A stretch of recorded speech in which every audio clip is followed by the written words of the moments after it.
Bismillahirrahmanirrahim. Assalamualaikum warahmatullahi wabarakatuh. Perkenalkan, nama saya Muhammad Nafil, Prodi Manajemen 2019.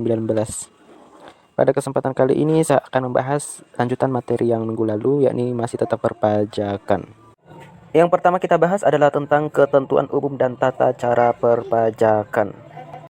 Minggu lalu mungkin kita sudah membahas tentang dasar hukum perpajakan. Kali ini kita bahas ulang supaya ingatan kita lebih kuat lagi tentang dasar hukumnya. Dasar hukum yang pertama adalah Undang-Undang Ketentuan Umum dan Tata Cara Perpajakan yang diatur dalam Undang-Undang Nomor 6 Tahun 1983 dan diperbarui oleh Undang-Undang Nomor 16 Tahun 2000. Yang kedua, Undang-Undang Pajak Penghasilan atau PPH yang diatur dalam Undang-Undang Nomor 7 Tahun 1983 dan diperbarui oleh Undang-Undang Nomor 17 Tahun 2000. Yang ketiga, Undang-Undang Pajak Pertambahan Nilai dan Pajak Penjualan yang diatur oleh Undang-Undang Nomor 8 Tahun 1983 dan diganti menjadi Undang-Undang Nomor 18 Tahun 2000.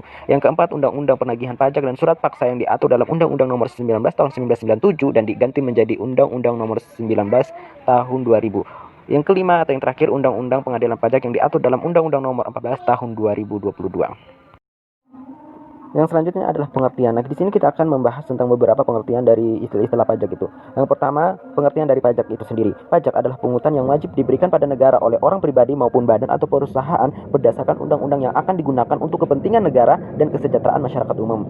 Yang kedua, wajib pajak. Wajib pajak adalah orang pribadi atau badan meliputi pembayar pajak, pemotong pajak, dan pemungut pajak yang mempunyai hak dan kewajiban perpajakan sesuai dengan ketentuan peraturan perundang-undangan perpajakan.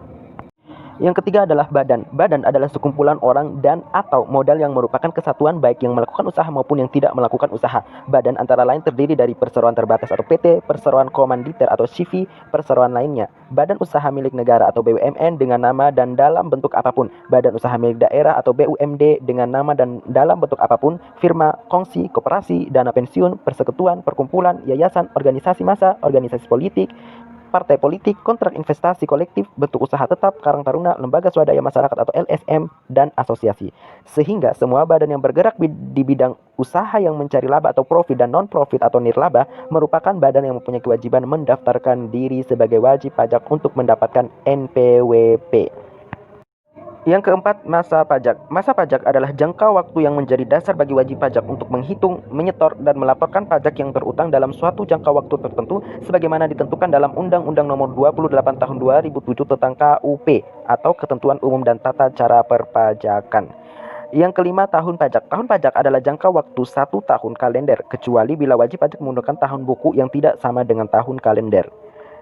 Yang keenam, pajak yang terutang. Pajak yang terutang adalah pajak yang harus dibayar pada suatu saat, dalam masa pajak, dalam tahun pajak, atau dalam bagian tahun pajak sesuai dengan ketentuan dalam Undang-Undang Perpajakan.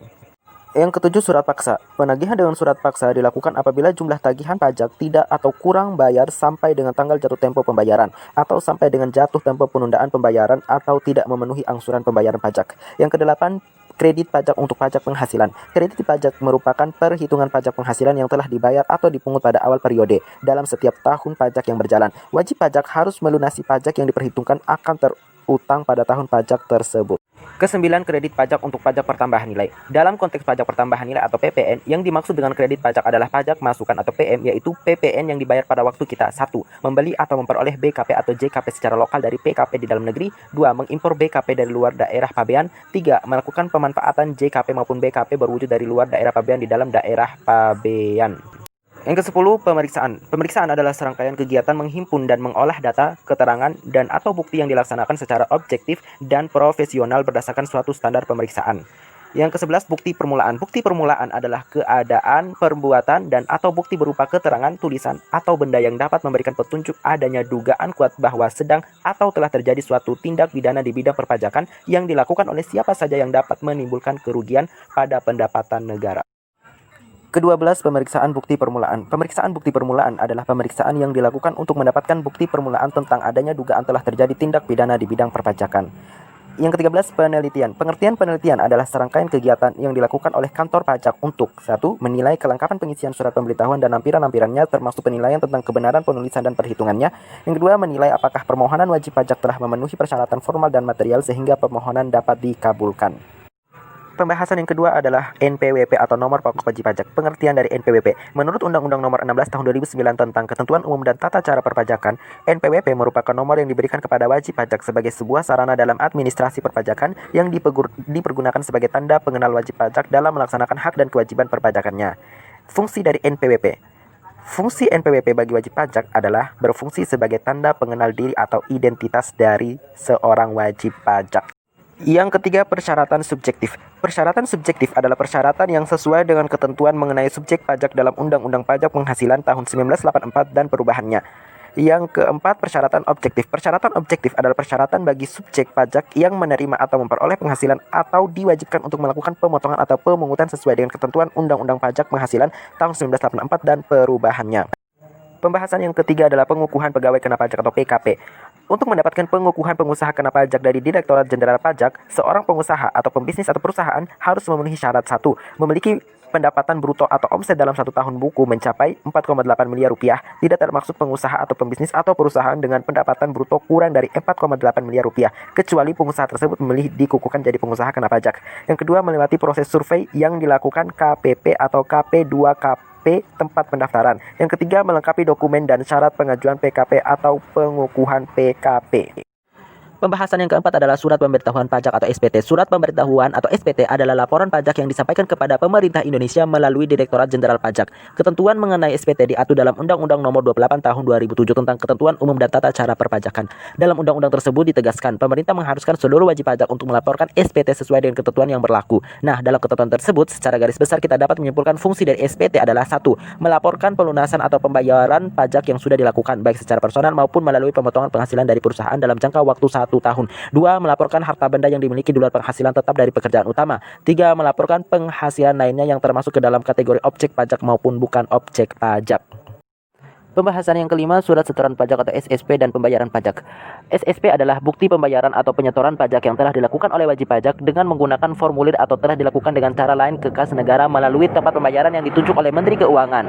Tempat pembayaran atau penyetoran pajak antara lain kantor pos, BUMN, BUMD, dan tempat pembayaran lainnya yang ditunjuk oleh Menteri Keuangan. Contohnya, bank swasta tertentu seperti Bank BCA, Bank Mandiri, dan Bank BNI. Bank tempat pembayaran pajak disebut juga dengan nama Bank Persepsi. Formulir SSP dibuat dalam rangkap 4 dengan peruntukan sebagai berikut. Lembar ke-1 untuk arsip wajib pajak, lembar kedua untuk kantor pelayanan perbendaharaan negara atau KPPN, lembar ketiga untuk dilaporkan oleh wajib pajak ke kantor pelayanan pajak, yang keempat untuk arsip kantor penerima pembayaran.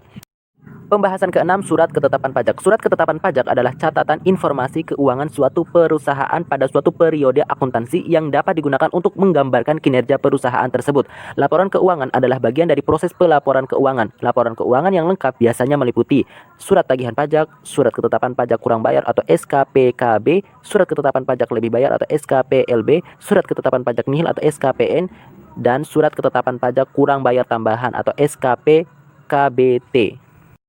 Pembahasan ke-7, keberatan dan banding pajak. Yang pertama, keberatan.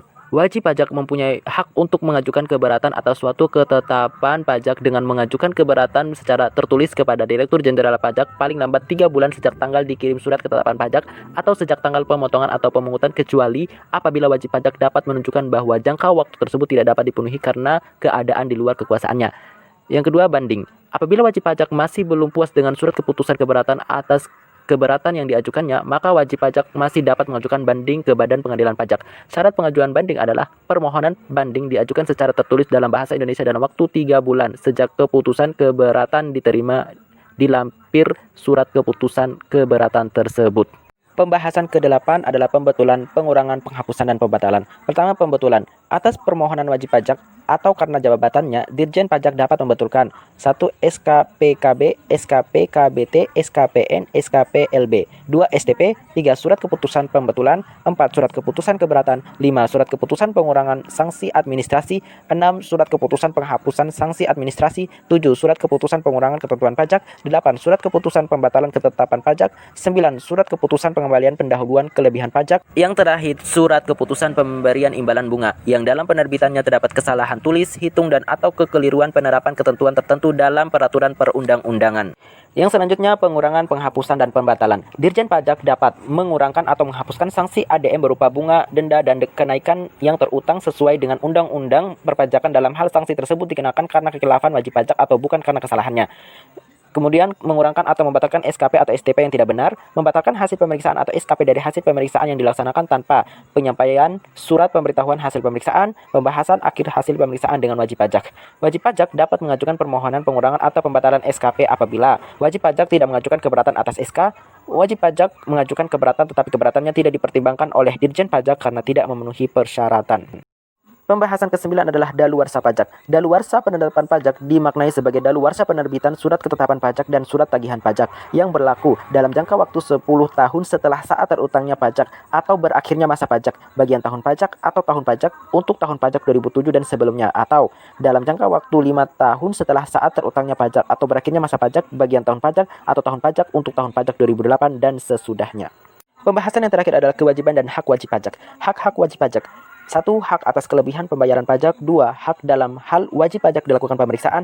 3. Hak untuk mengajukan keberatan, banding, dan peninjauan kembali. 4. Hak-hak wajib pajak lainnya seperti hak untuk pengangsuran atau penundaan pembayaran, hak untuk penundaan pelaporan SPT tahunan, hak untuk pengurangan PPh pasal 25, hak untuk pengurangan PBB, hak untuk pembebasan pajak, hak untuk mendapatkan pajak ditanggung pemerintah, dan hak untuk mendapatkan insentif pajak.